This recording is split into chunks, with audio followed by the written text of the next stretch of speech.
mais que nous puissions aussi être admis dans sa présence. Ça, c'est une grâce exceptionnelle. Alors, bien aimé, j'aimerais poser à quelqu'un la question de savoir, lorsqu'on parle d'un temps favorable, c'est quel temps alors? Amen. Quand est-ce que nous sommes prêts à célébrer le Seigneur Dieu? Vous savez, dans des anciens moments, lorsque nous avions appris, nous commencions à prendre les premiers pas de la marche chrétienne. Et lorsque le ciel commençait à s'assombrir, je me rappelle encore, nous étions à l'intercession. On priait pour demander à Dieu un climat favorable. C'est plus tard que le Saint-Esprit m'a fait savoir. Tous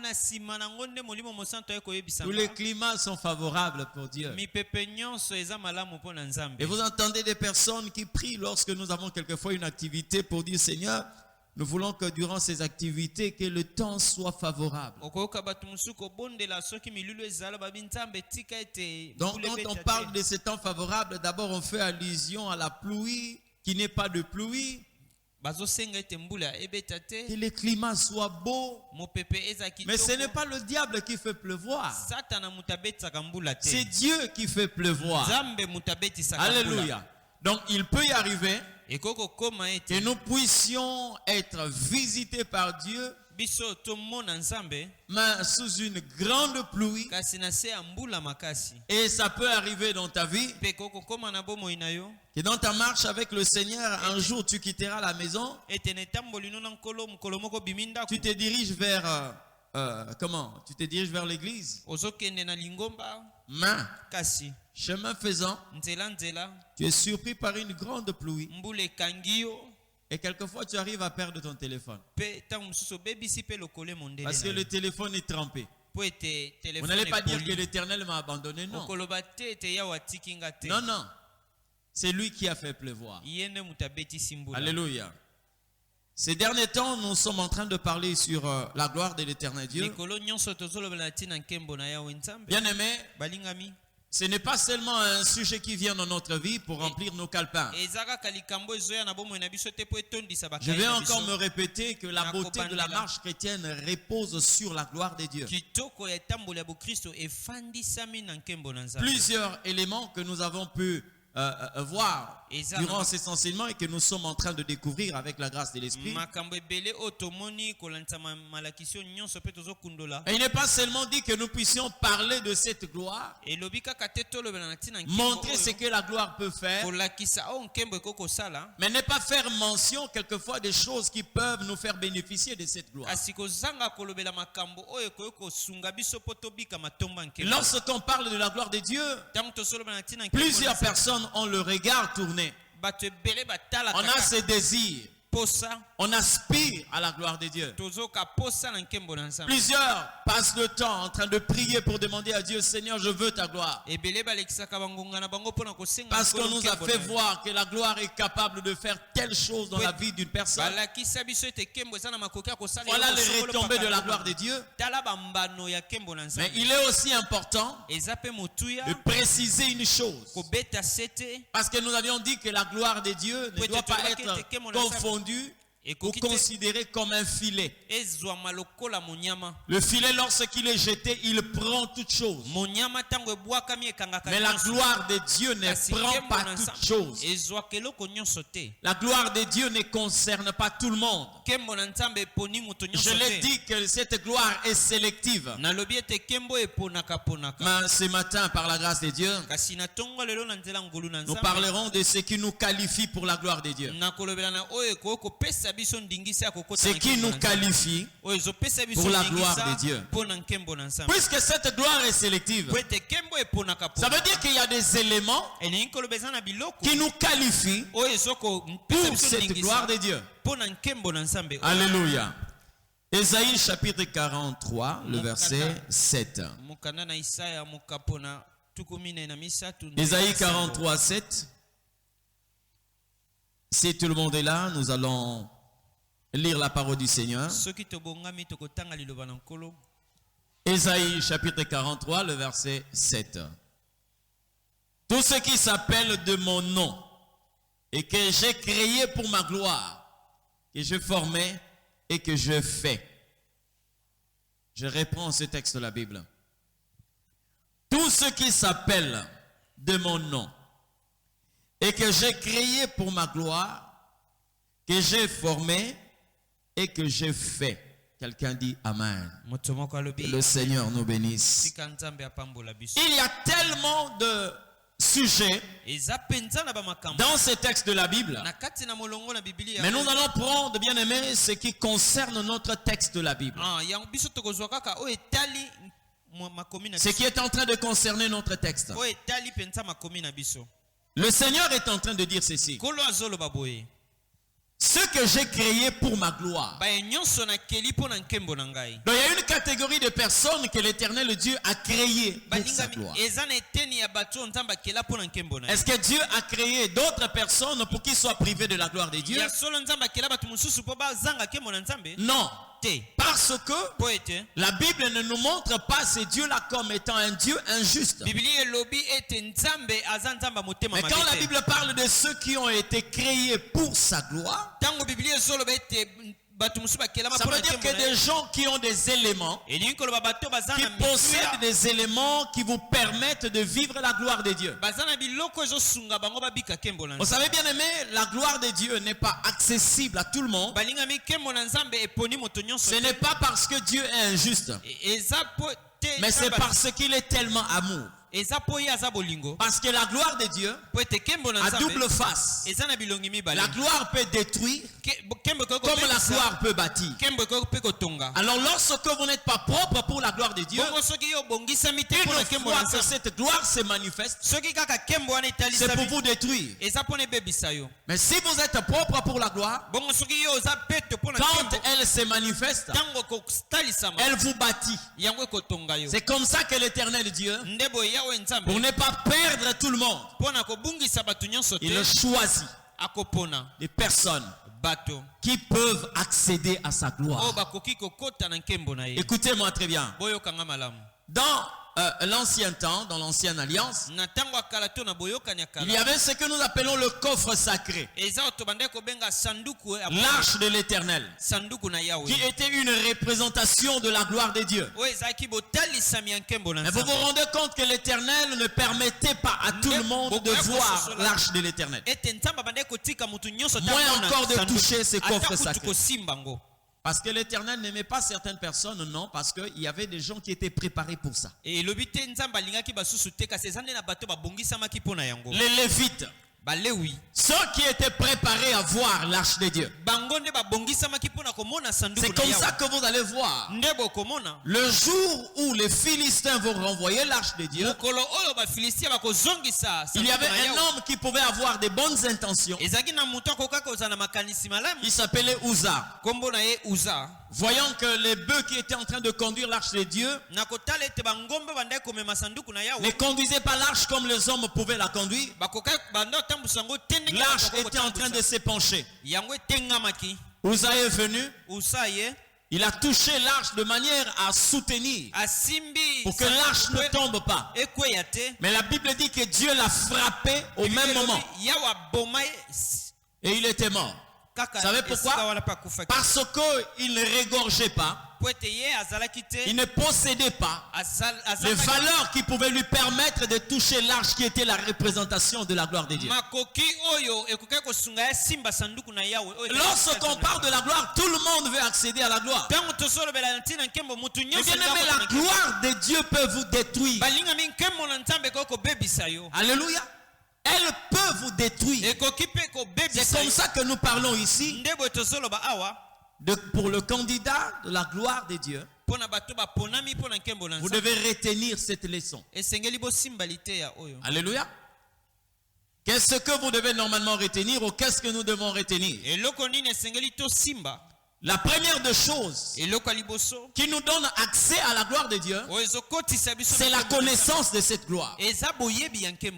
La connaissance de cette gloire. Parce que bien aimé, vous ne pouvez pas chercher à posséder quelque chose que vous ne connaissez pas.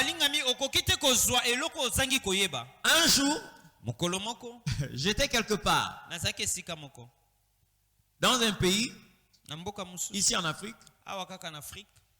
Dans le quartier où j'étais, il y a un monsieur qui m'a relaté une histoire qui concernait un frère aussi qui était, bon, en fait, on était presque des promotionnaires. Mais lui, comme il ne fréquentait pas, il n'étudiait pas, il allait faire la manutention au niveau du port. Amen. Alors, arrivé au port, il n'a pas été retenu parce qu'il y avait des journaliers qui étaient chaque fois pour travailler, vous devez être retenu pour qu'on puisse vous donner le travail, c'est que vous devez normalement faire.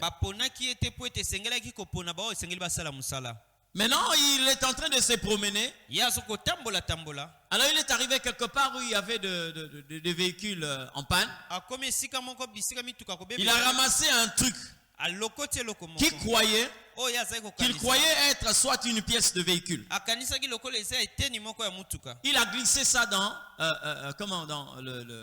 l'habit qu'il avait porté. Et il est sorti avec.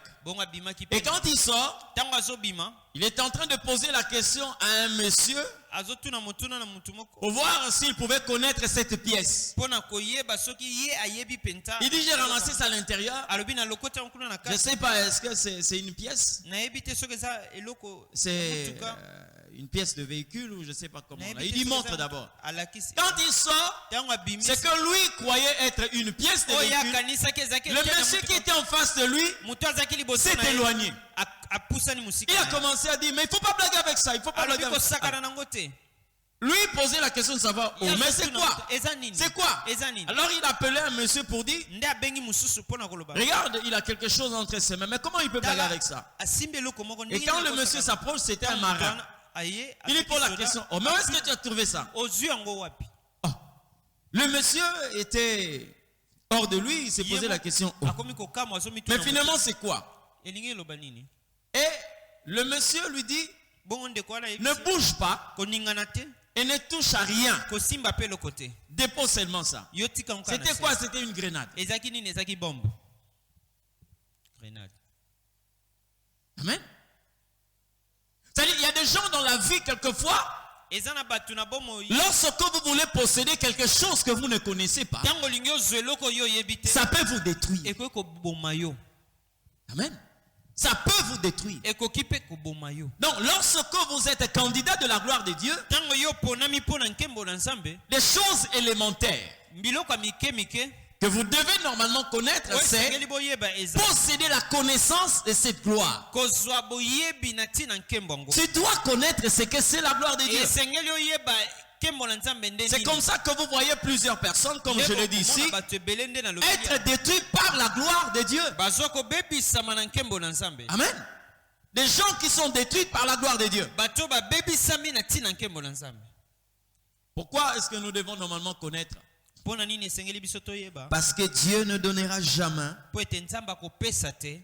des choses saintes à ceux qui n'ont pas la connaissance de ces choses.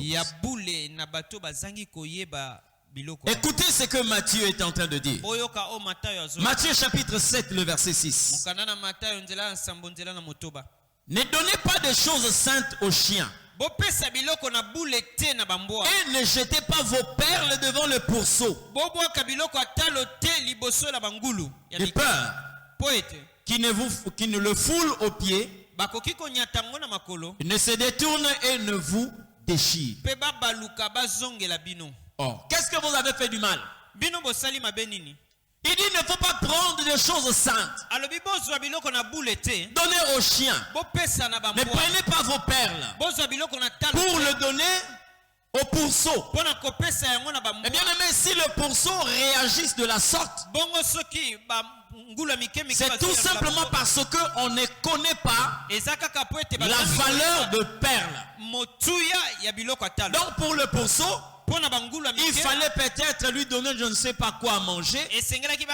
Mais quand vous prenez vos perles, vous donnez au pourceau, bien aimé, la Bible dit, ils peuvent se jeter sur vous et vous détruire. Comment ça? Comment ça? Il y a un adage qu'on dit souvent. Ceux qui ont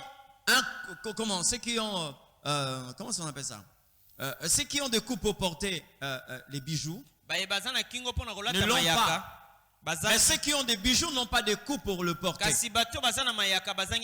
c'est comme s'il y a des gens qui sont en train de chercher des choses qu'on ne mérite pas. Même quand vous avez l'opportunité d'avoir ces choses, mais comme vous ne le connaissez pas, vous ne pouvez pas tomber là-dessus ou encore chercher à posséder ces choses. Seigneur, je veux ta gloire. Dieu, je veux ta gloire. Mais est-ce que vous connaissez cette gloire? Parce qu'il y a d'autres qui ont été visités par la gloire de Dieu, mais dans les conséquences. Je vous prends un exemple. Proverbe chapitre 25 verset 2 dit ceci: la gloire de Dieu, c'est de cacher les choses. La gloire de Dieu, c'est de cacher les choses. Ça veut dire que tu peux être dans la gloire de Dieu, mais Dieu te cache certaines choses. Et quand tu ne connais pas la manière dont la gloire de Dieu fonctionne, tu peux croire que l'Éternel t'a abandonné. Or, en réalité, c'est le mode opératoire de la gloire de Dieu. Il faut la connaître. Amen. Il faut la connaître. Et quand vous sondez les Écritures, vous allez voir la manière dont la gloire se présente, les différentes identités que prennent la gloire de Dieu. Si vous ne le savez pas, vous pouvez même crier fantôme. Vous pouvez crier à la mort. En réalité, c'est la gloire de Dieu. Regardez la manière dont le peuple d'Israël marchait. Il y a des moments où, à cause de la gloire de Dieu, la terre tremblait. La gloire de Dieu, tremblement de terre. Il y a des moments où, à cause de la gloire de Dieu, il y avait une flamme qui dévorait. Vous comprenez? À cause de la gloire de Dieu, il pouvait y avoir une tempête violente. Mais lorsque vous ne connaissez pas cela, vous allez commencer même à chasser les esprits mauvais. Or, en réalité, c'est la gloire de Dieu. C'est comme ça, bien aimé, que le premier élément que vous devez retenir si vous êtes candidat de la gloire de Dieu, il faut avoir la connaissance de cette gloire. Vous savez quoi? Il y a des choses qu'on trouve en Dieu. Lorsque vous ne le connaissez pas, vous pouvez croire que c'est le diable. Amen. Je me rappelle encore, j'ai vu une manifestation de Dieu, une visitation de Dieu. Bien aimé, c'était avant que je prenne connaissance de ces textes de la Bible. Mais heureusement, le Saint-Esprit est merveilleux. Il a donné une paix à mon esprit. Et je comprenais que cette manifestation, ou cet être que j'étais en train de voir n'était pas un démon. Mais c'était Dieu. Bien aimé, je vous prends l'exemple de ce que Ézéchiel voit dans les livres d'Ézéchiel chapitre 1. Visité par Dieu, Ézéchiel voit des êtres qui sont sous le trône de Dieu. Mais regardez leur forme. Ils ont 4 visages, 4 figures. La face de l'homme, la face de lion, l'aigle et le bœuf. Ils ont 4 ailes. Et sous chaque aile, il y a une main. Ils ont des jambes droites. Et les extrémités, vous ne trouvez pas des pieds, mais vous trouvez des sabots. Vous imaginez que dans la maison, Vous êtes en train de prier, vous voyez un être comme ça. Quelle va être votre réaction? Et à côté de ces êtres-là, il y a des roues. Des roues. Qui ont des yeux partout. Quand vous voyez quelque chose de pareil, quelle va être votre réaction? C'est comme ça, bien aimé, que les disciples qui étaient en train de marcher avec Jésus, ne connaissant pas que celui qui était avec eux, c'est celui-là qui était au commencement. Il suffisait qu'ils prennent seulement la connaissance de ce qui a été dès le commencement. Ils allaient comprendre qui était en face d'eux. Parce que la Bible dit, pendant qu'il y avait l'eau à la surface de l'abîme, l'Esprit de Dieu marchait, se mouvait au-dessus des eaux. Or, quand Jésus vient, bien aimé, c'est celui-là qui était au commencement. Pendant qu'il demande à ses disciples passer de l'autre côté, il commençait à traverser, déjà au milieu de la mer. Mais le Christ s'est rendu compte quand il a fini la prière, il avait du mal à ramer. Qu'est-ce qui s'est passé? Il a commencé à marcher sur l'eau. Mais les disciples ne connaissant pas que c'était le même qui était au commencement, comment ils ont crié? Fantôme! Or, c'était Dieu. Fantôme! Lui-même il dit, rassurez-vous, c'est bien moi. Alléluia. Il y a de ces choses que lorsque nous ne comprenons pas la gloire de Dieu, nous pouvons croire que c'est l'ennemi, c'est le diable. Mais en réalité, c'est la manifestation de la gloire de Dieu. C'est pourquoi vous devez connaître ce que c'est la gloire de l'Éternel Dieu. Amen. Vous voyez la preuve lorsque quelquefois il y a des moments où une manifestation de l'esprit, des gens tombent et roulent quelquefois à terre. Vous entendez quelqu'un qui est en train, par exemple, lors de ces manifestations, dire Alléluia, Hosanna, gloire au Seigneur. Même si la personne s'agite. Mais vous voyez quelquefois, c'est pas seulement ici, hein? Non, je sais qu'ici on a déjà parlé de ce thème. Vous voyez des intercesseurs où les protocoles commençaient à chasser une personne qui s'agite, mais qui exprime son amour à l'Éternel, qui proclame la gloire de l'Éternel, mais on est en train de chasser un esprit.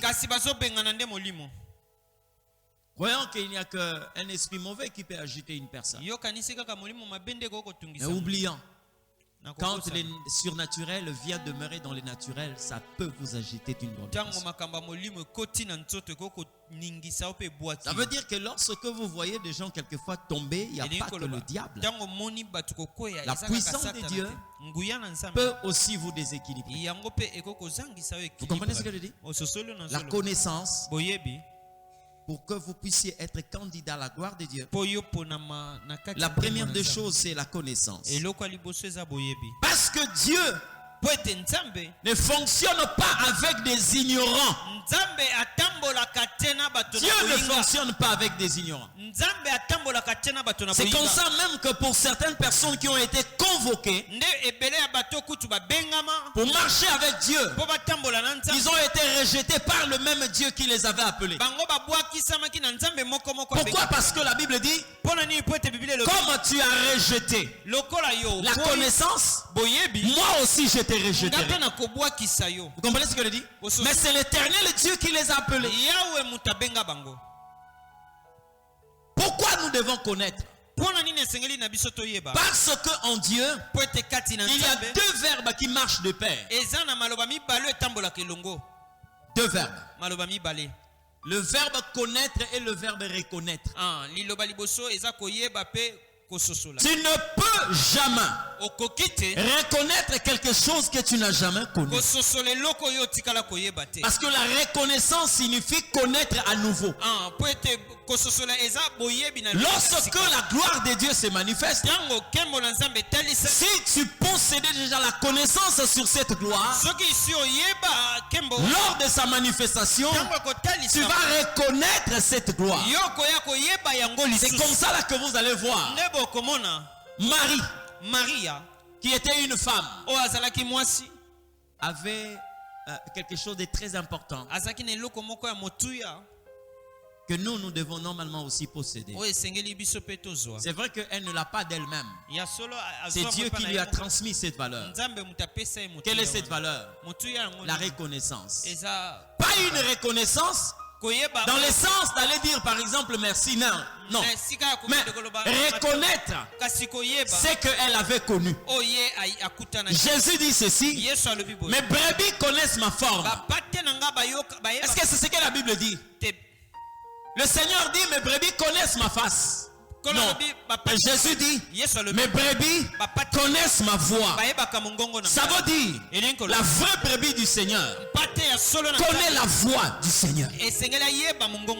Quand Jésus est ressuscité, Jésus avait pris une autre forme, la forme qui empêchait même Marie de le reconnaître. Regardez Jésus en train de marcher avec deux de ses disciples. Ses propres disciples qui ont marché avec Jésus, mais qui n'ont pas été capables de le reconnaître. Amen. Mais lorsque le Christ va se manifester, Marie le prenait pour un jardinier. Mais lorsqu'elle s'est approchée de cet homme pour lui poser la question de savoir est-ce que c'est toi qui as pris le corps de mon maître, il suffisait seulement que Jésus dise à Marie, Marie. La Bible dit que Marie a reconnu la voix du maître. Elle dit Rabouni. Et Jésus lui dit ne me touche pas. Pourquoi? Parce que Marie a déjà entendu cette voix. Et même si Jésus se cache dans une peau quelconque, Marie va le reconnaître par la foi. Lorsque vous voulez vivre la gloire de Dieu, il n'y a pas que le verbe connaître, mais il y a aussi le verbe reconnaître. Parce que tu auras besoin de reconnaître ce que tu avais connu. Et combien de personnes aujourd'hui vivent dans cette dimension de choses? Combien? Amen. Combien? Vous savez comment est-ce que la femme de Manoah, la mère de Samson, avait reconnu l'ange qui lui était apparu? Parce que l'ange a répété les mêmes choses. Et la femme de Manoah s'est rendue compte que c'est l'exaucement à notre prière. Parce que quand l'ange s'est manifesté, après il a disparu. Mais la femme de Manoah a relaté à son mari. Mais le mari a prié en disant que l'ange qui nous a visités revienne encore. Quand il est revenu, il a prononcé les mêmes paroles. Et la femme de Manoah l'a reconnu. Et c'est l'ange qui m'avait visité. Aujourd'hui, beaucoup de personnes, même quand la gloire se manifeste, certains ne sont pas capables de la reconnaître. Vous savez pourquoi? Parce qu'on ne la connaît pas. Vous savez, lorsque vous avez eu par exemple un contact avec quelqu'un, les temps sont passés, il y a souvent cette phrase qui nous est dictée. Quand vous rencontrez quelquefois, dit, oh, est-ce que tu te souviens de moi? Pourquoi cette phrase? Pourquoi? Parce que la personne veut normalement s'assurer si vous avez encore dans votre mémoire l'image de cette personne. Et vous verrez bien aimé, après avoir été rappelé, Que voilà, nous avons fait l'école primaire ensemble, moi c'est un tel. Bien aimé, quelle que soit la forme que la personne peut prendre, il y a quelque chose qui va vous faire savoir que réellement celui. Et vous voyez quelqu'un qui dit, je me posais la question, on dirait que j'ai déjà vu ce visage-là. C'est toi mon cher. Ah mais vraiment ça fait beaucoup. Mais tu as changé. J'étais seulement reconnu par le regard. J'étais seulement reconnu par cette cicatrice. J'étais reconnu par telle chose. Oui, nous avons besoin de cette connaissance qui nous pousse à reconnaître au temps opportun. Pour ceux-là qui sont candidats de la gloire du Seigneur, écoutez-moi très bien. Il y a ce que nous appelons la soif. Dieu ne donne pas sa gloire à qui que ce soit. La soif. Les assoiffés de la gloire de Dieu. Dans la vie de certaines personnes, la gloire devient une réponse. Une réponse. Un exaucement. De ce qu'on a eu à demander à l'Éternel. Cette soif. Lorsqu'on est assoiffé de la gloire de Dieu, Dieu ne vous amènera pas autre chose que ce que vous demandez. Vous savez pourquoi? Parce que l'Éternel n'a pas de choses à gaspiller. Amen. Il n'a pas de choses à gaspiller.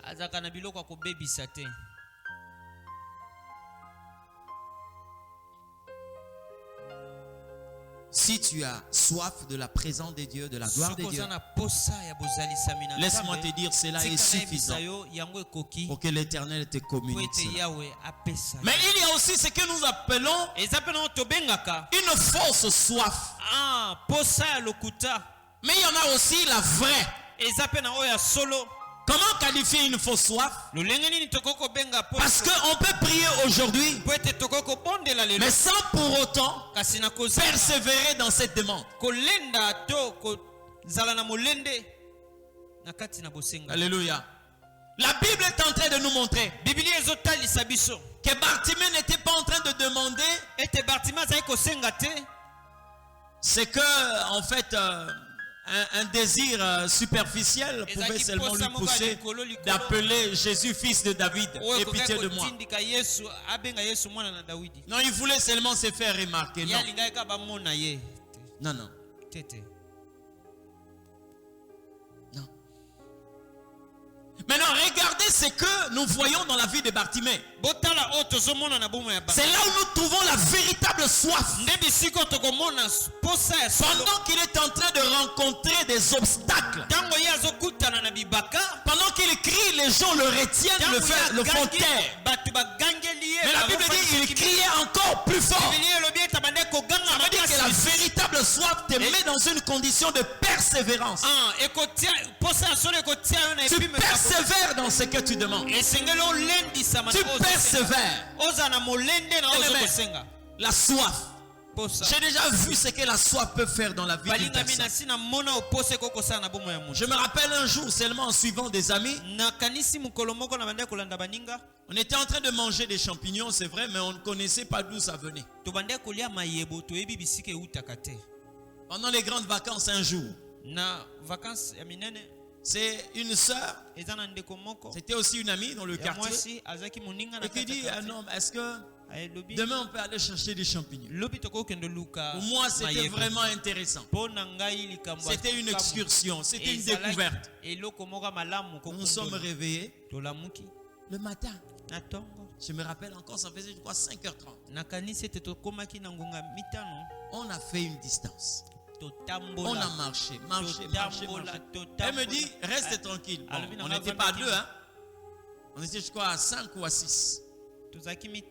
Mais moi je la suivais parce que je la connaissais. On est en train de marcher et arrivé quelque part. Oh, on voit là. Je vois des trucs. J'ai dit, oh, j'appelle. Elle me dit, mais ça, c'est ça non? Des champignons. Elle me dit oui. Mais je lui pose la question. Maintenant, comment je vais faire? Parce que moi, j'étais sorti avec un petit canif. Alors, j'ai commencé à couper. Et elle me dit non, il ne faut pas couper comme ça, il faut seulement tirer. J'avais un petit bol comme ça. Je le mettais à l'intérieur. Maintenant, comme on a retrouvé les champignons, on était tellement pressés d'avancer et de faire cette récolte-là. On était en train de... Bien aimé, on a avancé. Je me souviens encore. Il n'y avait plus de place là où mettre des champignons. Et tellement qu'on était loin, arrivé à un certain moment, vers 9h, dis non, on doit rentrer. Bien aimé, j'avais soif pas comme possible. Qui va te donner de l'eau? Là où on était, il n'y avait pas de maison. On voyait que des véhicules passaient. Mais c'est quoi? Bien aimé, on a avancé, on est arrivé quelque part. Il y avait des eaux stagnantes. Je ne pouvais pas supporter. J'ai bu ça. J'avais tellement soif. On était en train de regarder, oui, c'était l'eau de la pluie. Mais il y avait une certaine profondeur. J'ai dit, bon, mais c'est quand même propre. On n'avait pas de choix. Donc je sais ce que la soif peut faire à une personne. Et lorsque on a soif de la gloire de Dieu, bien aimé, cette soif peut t'amener à un endroit, tu te poses la question de savoir qu'est-ce qui m'a amené ici. Je suis allé une fois en retraite. Mais c'est à la fin de la retraite que je me suis posé la question de savoir comment je suis arrivé ici. Il n'y avait pas de bruit d'homme. Mais la nuit, vous entendez seulement des trucs comme...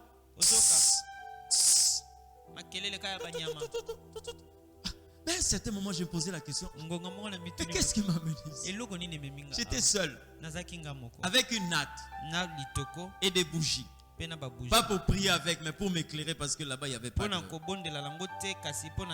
ce qui m'avait amené là-bas, ce n'était pas que Seigneur, j'avais besoin d'une fiancée. Non. Ce n'était pas que Seigneur, je voulais voyager. Non. Je n'avais pas de requête comme quoi, Seigneur, donne-moi des enfants. Non. Je disais seulement au Seigneur, moi aussi je veux te voir. Je veux te voir, Seigneur. De la même manière que tu t'es révélé à plus de 500 personnes après ta résurrection, moi aussi je veux te voir. Mais cette soif m'a conduit à un endroit. Quand j'ai fini la prière, je devais dans le Seigneur. Je me posais la question de savoir comment est-ce que je vais rentrer. J'avais des plaies ici. Fatigué pas comme possible. Dieu est tellement merveilleux. Il est tellement merveilleux.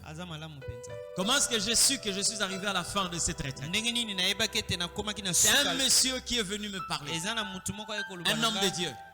Il me dit, j'étais à tel endroit. Le Seigneur m'a dit de venir t'aider à transporter tes choses. Ce que j'avais, c'est quoi? Il y avait la Bible qui était devenue comme une brique de 20 kilos. C'était la natte que j'avais. Parce que toutes les bougies étaient presque finies. Amen. Bien aimé. Pour marcher, c'était compliqué. Pour monter, accéder à cette montagne, bien aimé, c'était pas facile. Mais je me posais la question de savoir qu'est-ce qui m'a amené ici. Bien aimé, qu'est-ce qui m'a amené ici? J'étais en proie aux serpents. J'étais en proie aux insectes nuisibles. Mais cette soif ne me faisait pas voir tout ça. Ce qui est important pour moi, c'est de rencontrer Dieu. Et lorsque la soif est là, Dieu répond à la soif. Dieu répond à la soif. Parce que dans sa gloire, Dieu n'a pas une goutte à perdre.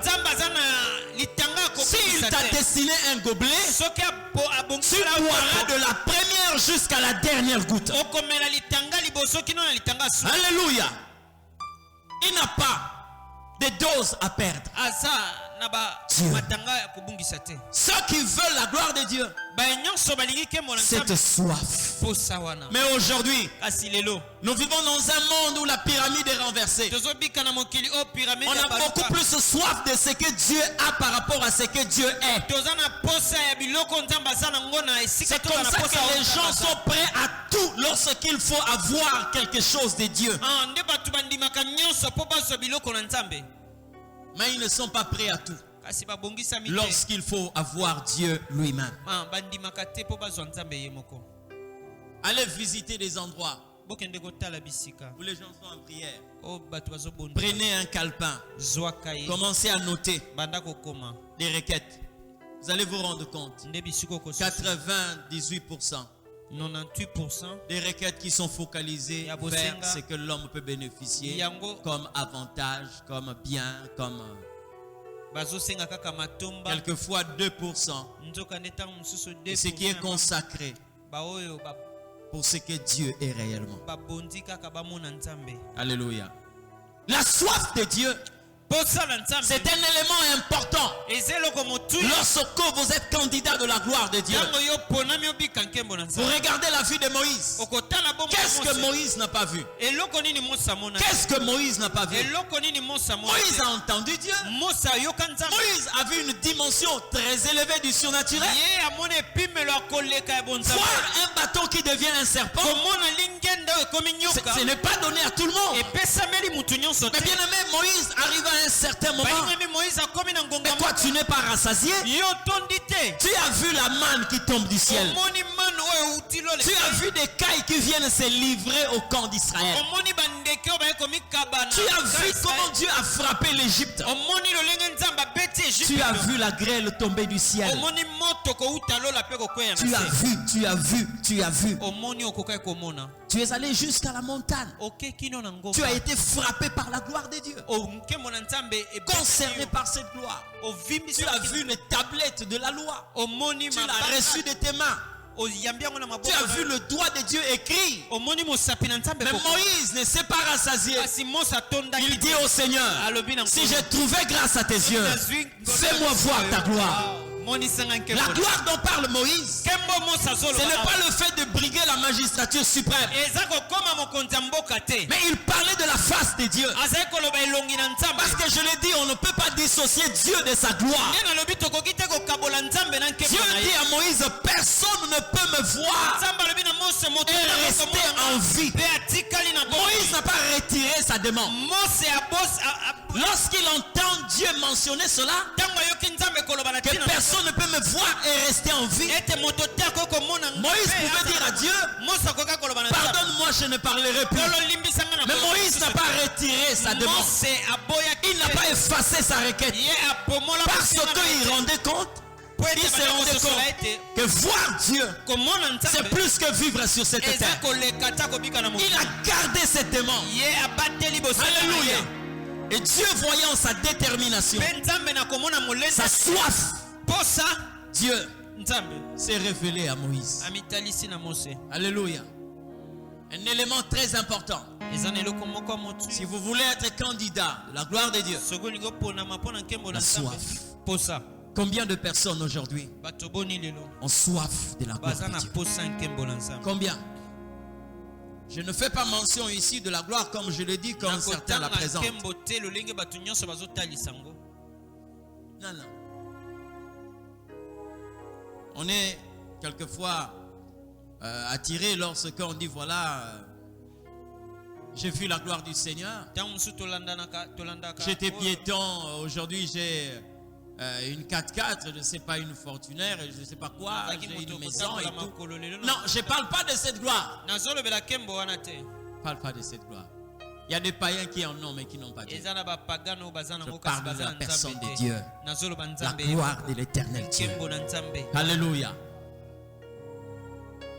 Puisque nous ne pouvons pas séparer Dieu de sa gloire. Pour vous qui êtes candidats pour la gloire de Dieu, un autre élément après la soif, c'est le cœur pur. Un cœur pur. Tu peux désirer la gloire. Mais il y a des éléments qui peuvent te disqualifier. Il y a des éléments qui peuvent te mettre de côté. Parce que bien aimé, tout ce qu'on demande à Dieu, bien aimé, nous devons avoir des éléments qui nous permettent de réceptionner ce que nous attendons de Dieu. La Bible dit dans le livre de Matthieu, chapitre 5, le verset 8. Heureux ceux qui ont le cœur pur, car ils verront Dieu. Sans la pureté du cœur, vous ne pouvez pas être participant de la gloire de Dieu. Jamais. Jamais. C'est comme ça, bien aimé, au-delà de tout ce que nous sommes en train de chercher. Aujourd'hui, nous devons faire une introspection. Regardez si nous sommes réellement propres pour la gloire de Dieu.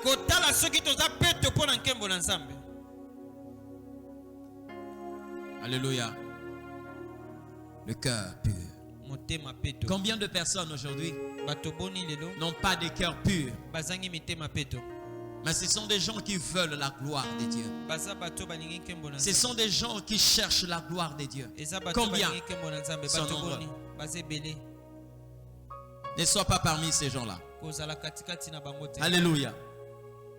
À part le cœur pur, il y a aussi ce que nous appelons la soumission complète et totale à Dieu. Amen. La soumission complète et totale. Tu ne peux jamais bousculer cet ordre de choses. Jamais. Dieu peut permettre que tu puisses conduire sa gloire. Mais c'est plutôt la gloire qui doit te conduire. Jamais tu conduiras la gloire de Dieu. C'est comme ça que plusieurs personnes quelquefois se voient être rejetées par la gloire de Dieu. Lorsqu'on est habité plutôt par une certaine folie, excusez-moi de le dire ainsi, de vouloir diriger la gloire de Dieu. Non, tu seras rejeté par cette même gloire. C'est comme ça que nous parlons de la soumission complète et totale à l'éternel Dieu. Lorsque vous lisez le livre d'Ézéchiel, le chapitre 48, à partir du verset 1 jusqu'au verset 5, vous allez entendre ce que l'Éternel est en train de dire. À chaque instant, il dit ceci. Il compta 1000 coudées. Il me prit par la main et il me conduisit. Or, je l'ai dit, que la gloire de Dieu est progressive. Quand vous lisez ce texte que nous avions lu dans Ézéchiel 43, à partir du verset 1, on dit cette gloire grandissait. Cette gloire progressait. Or, dans la vie, lorsque vous avez atteint le premier plancher de la gloire de Dieu, ne vous arrêtez pas là. La gloire est progressive. C'est comme ça que la Bible dit, nous irons de gloire en gloire. Pour celui qui a découvert la gloire, ne crois pas que ça c'est une piste d'atterrissage. Il y a une gloire qui cache une autre gloire. Et si tu n'avances pas, tu peux déterminer, plutôt tu peux considérer cela comme un terminus. Or, en réalité, tu n'es qu'au début de la gloire. Alléluia. Et à chaque instant, que si nous considérons ces textes comme étant le fleuve de la gloire, Ézéchiel se trouvait à l'extérieur du fleuve. Mais quand l'homme qui était à ses côtés compta 1000 coudées, il le prit par la main. Il le conduisit. C'est-à-dire qu'il y a une acceptation. Parce que ce n'est pas nous qui conduisons Dieu, mais c'est lui qui nous conduit. Jamais la marche avec Dieu ne va se faire dans les sens contraires. Où Dieu est en train de suivre nos pas. Non, mais c'est plutôt à nous de suivre ses pas. C'est comme ça que je le dis souvent. Je ne préfère pas associer Dieu dans ce que je fais, mais je préfère être associé dans ce que Dieu fait. Parce que là, il y a la garantie de réussite. Parce que tout ce que je veux que l'Éternel Dieu puisse me venir en aide, quelquefois ce n'est pas dans la pensée de Dieu. Tu crois que tout ce que tu fais est dans la pensée de Dieu? Non. Il y a un prophète au nom de Balaam.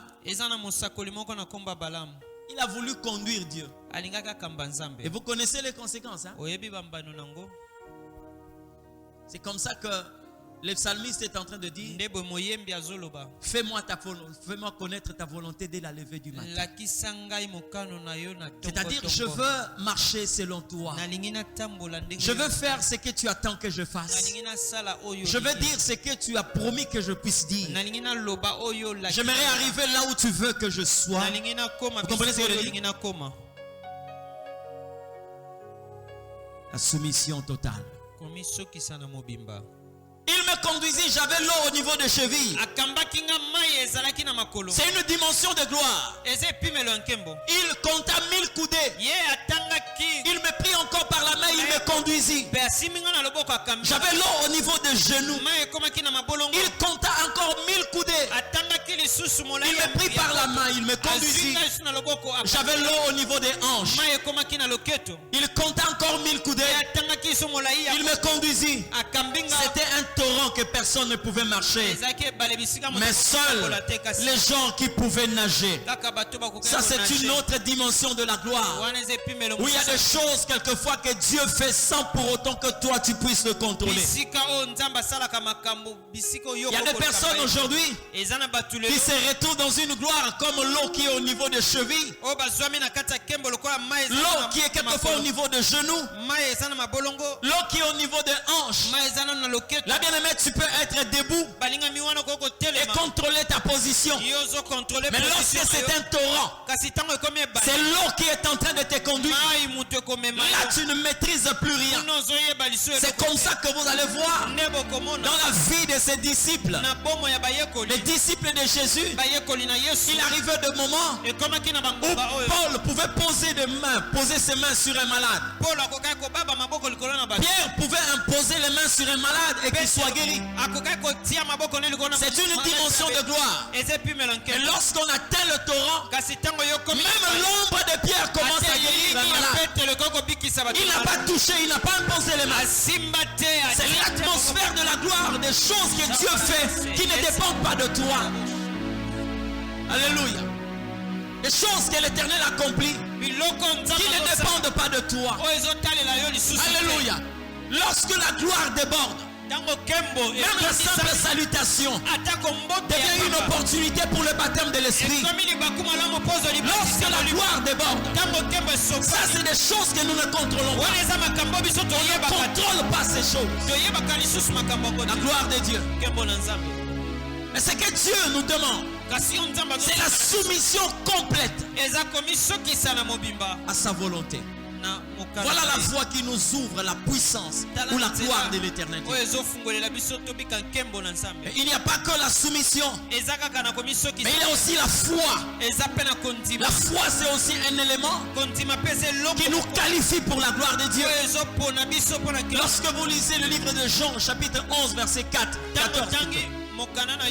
Jean chapitre 11 verset 40. Dans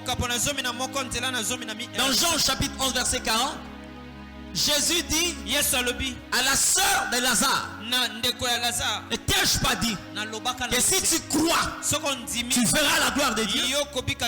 Alléluia. La gloire de Dieu exige aussi la foi. La foi. C'est comme ça que, bien aimé, quand les gens s'engagent dans la prière, Seigneur, je veux ta gloire.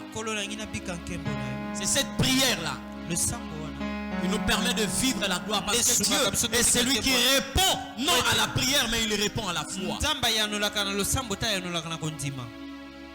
Il y a beaucoup de gens qui ont prié même à travers la Bible. Mais si tu veux regarder les réponses de Dieu, tu verras toujours la foi. Dieu répond à la foi. C'est comme ça que la Bible dit: si vous avez de la foi, vous direz. Je prie Dieu que tes paroles soient motivées par la foi. Alléluia. Que tes paroles soient motivées par la foi. Et tu verras le résultat de la foi. Il n'y a pas que la foi, mais il y a aussi le brisement. Le brisement. Bien aimé dans le Seigneur, si vous êtes candidat de la gloire de Dieu, ou si vous êtes candidat pour la gloire de Dieu, vous devez, bien aimé, accepter le brisement. Le brisement. Dieu doit vous briser. Et vous savez, quand Dieu brise quelqu'un, ce n'est pas un traitement qui vient du diable. Le brisement, c'est un traitement qui vient de Dieu lui-même. À chaque instant que tu vas accéder à une gloire supérieure, tu seras brisé par rapport à la dimension de cette gloire. À chaque instant que Dieu veut t'amener à une autre dimension, il va te briser. Et si tu refuses le brisement, en réalité tu refuses une dimension de gloire. Vous savez pourquoi? Parce que lorsque vous trouvez dans la gloire un homme qui n'est pas brisé, il devient une épine sur votre chemin. C'est comme ça que quelquefois les gens regrettent pourquoi est-ce que cet homme est élevé.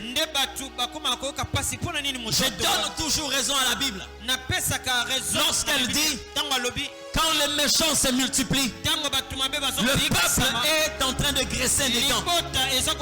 Mais quand les justes se multiplient, le peuple est dans la joie. Le juste, c'est la race de personnes que Dieu a déjà brisées. Lorsque quelqu'un a terminé le cycle du brisement, quand quelqu'un a terminé son cycle de brisement, je vais vous dire une chose: le brisement n'a jamais existé en cycle court. Jamais. Il n'y a pas de raccourci dans le brisement. Lorsque Dieu veut te briser, il va permettre que tu commences à l'école maternelle jusqu'à l'université du brisement. Mais lorsque tu es passé par le cycle complet du brisement, quel que soit le degré de la gloire, les gens verront un Dieu incarné dans un corps. Ce n'était pas possible de voir le Créateur être humilié par la créature. C'est lui qui a écrit toutes choses. C'est lui qui a fait exister toutes choses. Les hommes sont venus le bonder les yeux.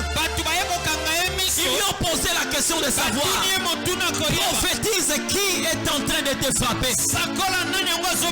Or, ils ne savaient pas ce qu'ils étaient en train de faire. Ne datez pas de ces jours-là. Déjà l'Éternel l'avait dit bien avant. Celui qui avait parlé, c'est celui-là même qu'on est en train de maltraiter. La Bible dit: il est resté tranquille comme un agneau muet devant ceux qui le tendent. Il a gardé le silence comme une brebis muette devant ceux qui la conduisent à la boucherie. Celui qu'on était en train de maltraiter, c'était Dieu en personne. Dieu en personne. Alléluia. Si l'humanité ne pouvait pas reconnaître cela, si les hommes ne pouvaient pas le reconnaître, la nature avait témoigné cela. Lorsque les hommes doutaient sur sa divinité, lorsqu'il a dit à la croix: entre tes mains je remets mon esprit, la Bible dit: il y a eu l'obscurité sur toute la terre. La nature est en train de dire aux hommes: le véritable soleil, c'est celui-là. S'il s'est éteint, le monde ne peut pas rester dans la lumière. Il y a eu les ténèbres sur toute la surface de la terre. Parce que le véritable soleil s'est éteint. Alléluia. La gloire de l'éternel Dieu exige les brisements. Tu peux être un bel homme, tu peux être une belle femme, mais bien aimé, tu as besoin d'être complet. Le brisement, Dieu va te briser. Et quand l'éternel Dieu brise quelqu'un, il se comporte comme un ennemi. En réalité, c'est l'ami le plus fidèle. Quand il te brise, tu vas croire que c'est un ennemi. Mais en réalité, c'est l'ami fidèle. Dieu, tu peux croire qu'il est en train de te torturer. Il est en train de te préparer pour une gloire à venir. Ce Dieu-là est tellement fidèle. Tellement fidèle. Le brisement, c'est important. Ça peut commencer par une humiliation. Ça peut commencer par un rejet. Ça peut commencer par l'oubli. C'est comme si les gens ne te voyaient pas. Mais Dieu est en train de te traiter. Ça peut aussi commencer par la trahison. Mais Dieu est en train de te traiter. Même l'ami le plus fidèle, celui que tu appelles l'ami intime, Dieu peut l'utiliser pour te briser. Il peut l'utiliser pour te briser. Ton mari à la maison, Dieu peut l'utiliser pour te briser. Le comportement de ton mari peut être un comportement que Dieu a permis pour te briser. Le comportement de ta femme, Dieu peut l'utiliser pour te briser. Le comportement de tes parents, le comportement de tes enfants, Dieu peut aussi te briser. Même tes propres travailleurs peuvent être des instruments que Dieu peut utiliser pour te briser.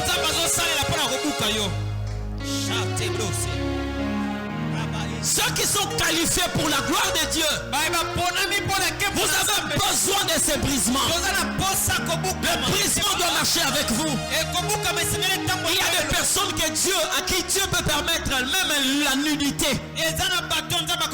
C'est pour te briser. Dieu peut le permettre. C'est comme ça que je dis, quand il travaille en tant que celui qui brise, tu peux croire que c'est un ennemi. Or, c'est Dieu lui-même. C'est Dieu lui-même. La trahison de Joseph, Satan n'avait rien à voir là-dedans. C'était la mise en scène de Dieu lui-même. Vendez cet homme. Dieu lui-même. Alléluia. Il y a des personnes qui ont des songes. Dieu ne permettra jamais que tu quittes Jacob jusqu'au roi. Non, ce chemin-là n'existe pas. Dieu ne te prendra jamais de Jacob jusqu'à Pharaon. Non, ce chemin-là pour Dieu n'existe pas. Lorsque Dieu te prend, il va d'abord t'amener dans la citerne. Ça, c'est le chemin de Dieu. Il te prend de la citerne. Il te met derrière les chameaux. Derrière les chameaux. Au lieu que toi tu conduises les chameaux, c'est le chameau qui va commencer à te tirer. Ça, c'est le traitement de Dieu. Quand il veut te briser. Par rapport à la disposition des choses, lorsque le chameau est devant toi et que toi tu es derrière, ça veut dire que dans les traitements, il peut y arriver que l'on considère un animal plus que toi. Dieu peut le permettre. Qu'on considère quelque chose plus que toi, une personne. C'est le traitement du brisement. Dieu va permettre qu'ils te prennent de derrière le chameau. Il t'amène directement dans la maison de Potiphar. Non. Il t'amènera dans le marché des esclaves. Là où on commencera à discuter sur toi comme une marchandise. Mais toi-même, tu sais qui tu es réellement. Le songe que tu as eu à faire, ça se retrouve dans ta tête. Mais les gens discutent sur toi comme une marchandise. $200. Non. Je n'ai que 150. Non, ajoute $20. Non, prends $10. Prends seulement 160. Il dit non. Mais seulement 175. Non, bien aimé.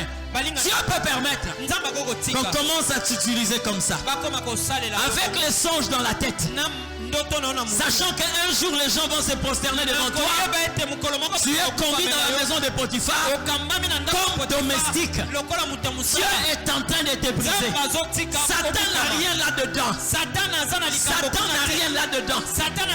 Et quand l'Éternel Dieu te voit, il se dit qu'ici l'école est finie. Il te prend de la maison de Potiphar. Il permet que tu sois faussement accusé. Il a voulu abuser de moi. Là, bien aimé, même quand tu pries, Dieu ne répond pas de manière à dire aux gens il n'a pas fait ça. Non, non. Dieu garde le silence.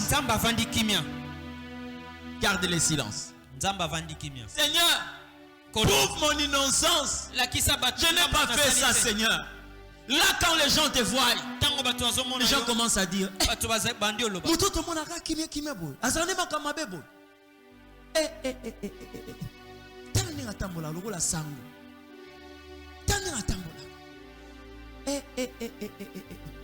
Dieu garde le silence parce qu'il est en train de te briser.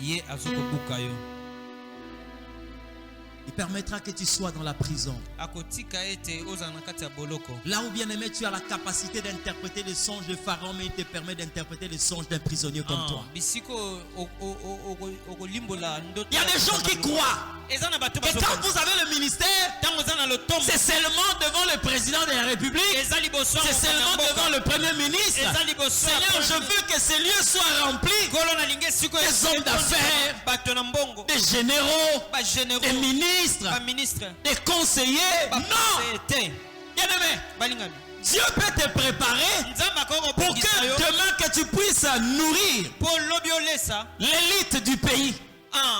Il peut permettre que demain que tu puisses nourrir ceux-là qui vont coiffer certaines nations. Mais la manière dont Dieu travaille, c'est qu'il permettra que tu sois devant les vases vides. Va les ramasser en grand nombre. Ils seront là les gens qui n'ont rien, les gens qui leur intérieur ne reflètent rien.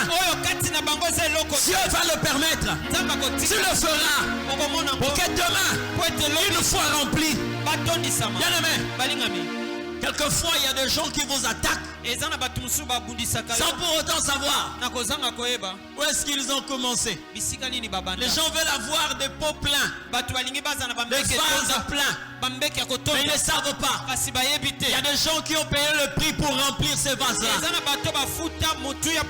On est là seulement pour acclamer, je veux avoir telle autre chose. Et quand l'Éternel Dieu te met devant des vases vides, plusieurs personnes n'aiment pas ce genre de ministère. Vous entendez des gens qui disent mais Seigneur, qu'as-tu fait? Oui mon frère, avec le don de Dieu, tu ne vas pas seulement interpréter le son des pharaons, tu dois aussi interpréter le son d'un prisonnier comme toi. Oui, c'est ça le don de Dieu. Il y avait un homme dans la Bible, il était un grand prophète, il s'appelait Élie. Dans son ministère prophétique, il était souvent devant des rois, devant des grands hommes. Mais il est arrivé un moment, Dieu n'a pas retiré son ministère prophétique.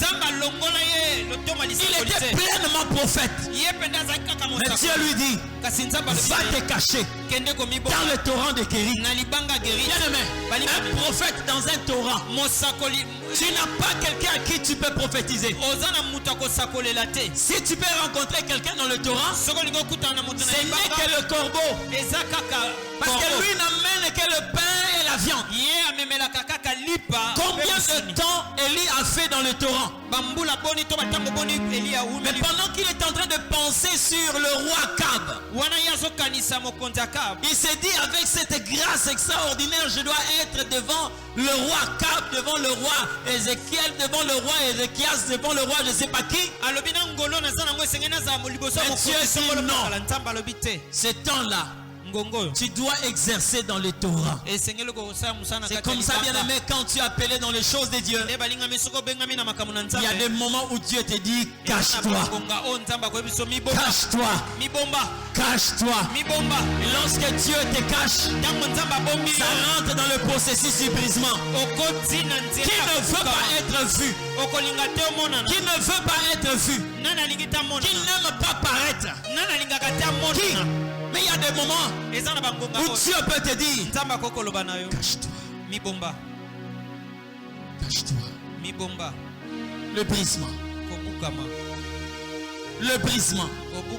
Ça fait partie des éléments. Si nous sommes candidats de la gloire de Dieu, il va te briser. Il va te briser. Alléluia. J'ai souvent l'habitude de dire Dieu, très souvent, là où il permet que tu sois humilié, c'est là où il permettra que tu sois élevé. Mais qu'est-ce qui se passe lorsque tu ne connais pas le mode opératoire divin? Là où tu sens une humiliation, tu veux sauver ta peau. Frère, écoute-moi très bien. Lorsque tu amènes un bulletin de 6e là où on demande le diplôme d'État, tu seras renvoyé. On va te déclasser. Parce que le fait d'avoir un diplôme de 6e ne veut pas dire que tu as eu l'examen d'État. Je vais dire à une personne, ne fuis pas l'épreuve du brisement. Parce que l'élévation exige les diplômes qui sanctionnent le brisement. L'élévation exige les diplômes qui sanctionne le brisement. C'est-à-dire c'est quelqu'un qui a commencé et qui a achevé. Dieu ne peut te positionner que lorsque le brisement, ton école de brisement, il y a cette phrase qui dit tout est accompli. C'est en ce moment. Parce que Dieu n'a pas l'intention d'élever les personnes qui n'ont pas achevé le brisement. Ils deviennent des dangers publics. Ils deviennent des dangers publics. Alléluia. Quelle que soit son élévation, tu ne verras jamais cette personne refuser à Dieu une prosternation. Quels que soient les tissus qu'il peut porter, ses genoux sont toujours à terre quand l'Éternel Dieu le veut. Le brisement, lorsque cela est accompli, ça nous qualifie pour la gloire de Dieu. Il y a tellement de choses à dire que nous ne saurons pas tout éponger aujourd'hui. Mais j'aimerais bien aimer faire un voyage pour parler du sacrifice. Accepte que l'Éternel Dieu te brise, mais faites attention, il y a aussi un élément très important. Nous avons vu à l'époque de Salomon, la gloire de Dieu est descendue. C'est lorsque Salomon a sacrifié à l'Éternel Dieu. Parmi les éléments qui nous qualifient à la gloire de Dieu, il y a aussi les sacrifices. Lorsque vous lisez dans 2 Chroniques chapitre 7 verset 1 à 2, la Bible est en train de nous montrer lorsque Salomon a sacrifié à l'Éternel Dieu, la Bible dit le feu de la gloire de Dieu est descendu. Même les sacrificateurs qui étaient préparés pour la gloire de Dieu ne pouvaient pas résister à cette gloire. La Bible dit les sacrificateurs sont sortis. Ils sont sortis du temple de Dieu.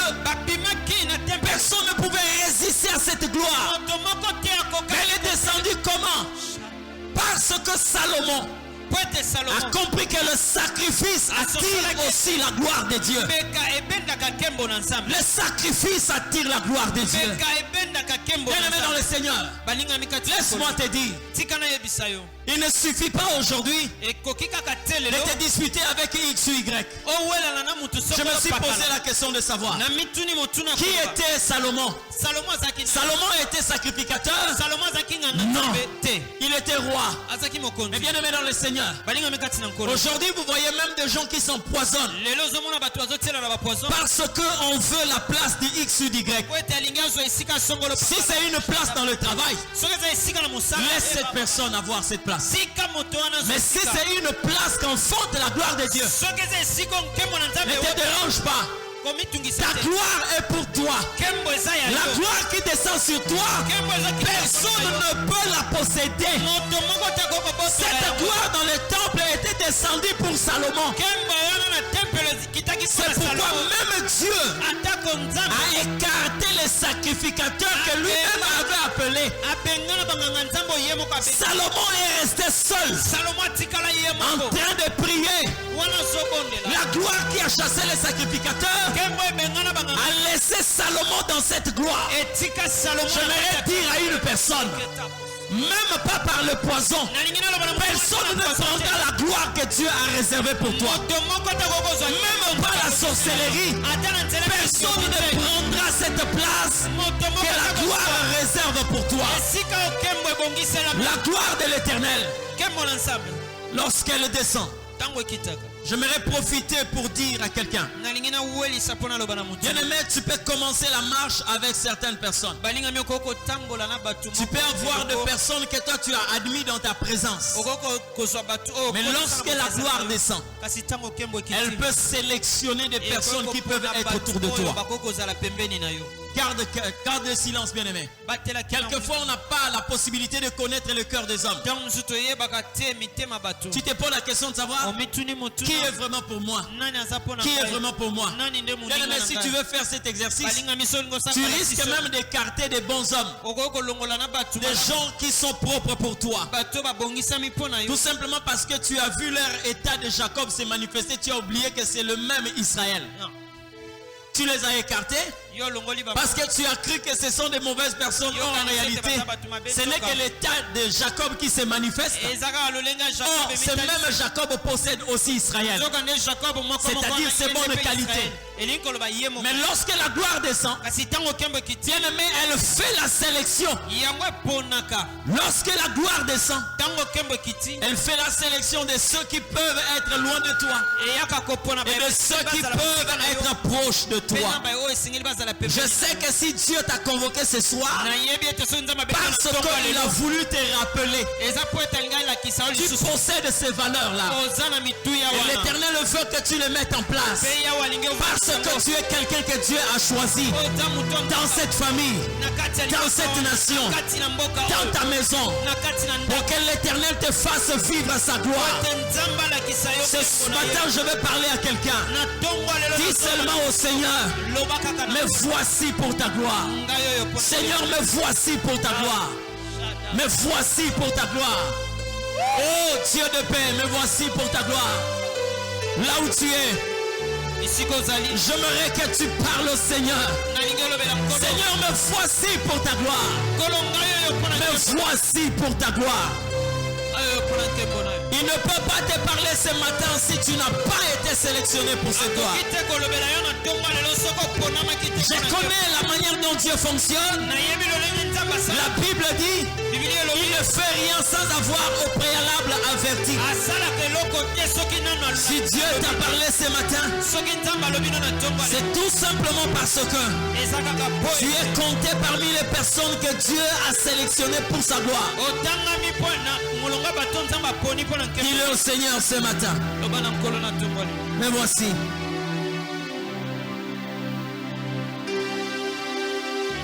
Et voici. À ton nom, puissant Sauveur.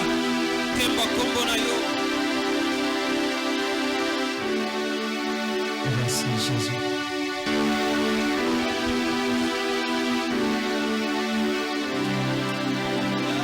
Merci Seigneur. Bonsoir à toi Jésus. Bonsoir à toi Jésus. Bonsoir à toye Seigneur. Bosona yo toye Yesu.